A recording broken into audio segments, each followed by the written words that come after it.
Imagine a world where you can produce solar energy from raspberry juice and whiteout. Wait, what? Yeah, Dr. Ian McNeil, a professor of chemistry at Bridgewater College in Virginia, is currently doing research on how key components from whiteout, such as titanium dioxide and the dye in raspberry juice, can be used in producing solar energy. Hello, I'm Brady Jones, and welcome to BC News Talk. I am an environmental science major at Bridgewater College. And I am Jacob Jones, a science enthusiast.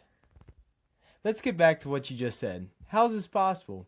How is he able to produce actual energy just from raspberries and basically whiteout? Well, luckily, I was able to sit down with Dr. McNeil, and he explained to me a little more about this very interesting research. So I work with something called dye-sensitized solar cells. So the traditional solar cells that we think of, like in our calculators or on the side of houses, is made with crystalline silicon, and it works very well. So the silicon does both the absorption of the light from the sun and transports the energy through as electrons. But crystalline silicon is very, very expensive to produce. And part of the problem is that once the sun goes down, the electricity stops. So what we want to do is make cheaper solar cells with cheaper material. So I use something called, instead of the silicon, I use titanium dioxide, or TiO2. It's a white pigment.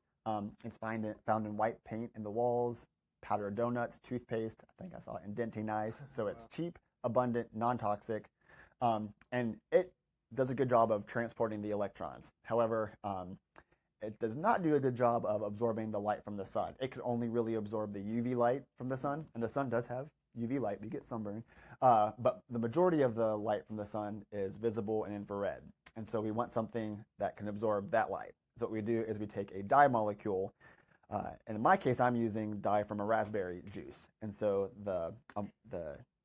it's the anthocyanin from raspberry juice. The raspberry juice absorbs the light from the sun and then transfers the energy to the titanium dioxide. The TiO2 can then transport the electron.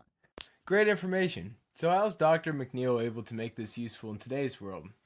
I thought fossil fuels such as gas, oil, and coal primarily account for the world's energy. They do. According to the Institute for Energy Research, renewable resources such as solar, water, thermal, and so on only account for about 9.9% of the United States' energy. So why is some raspberries and whiteout important to the world?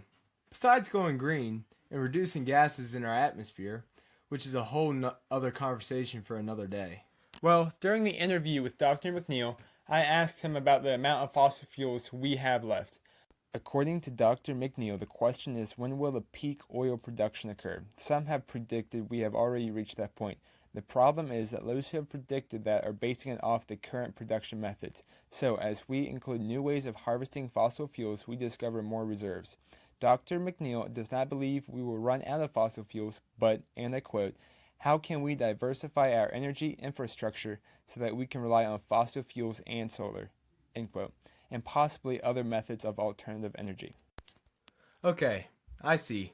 So by researching raspberry juice and whiteout, we can continue to learn more about solar energy, how it works, and more possible and cheaper ways of producing solar energy.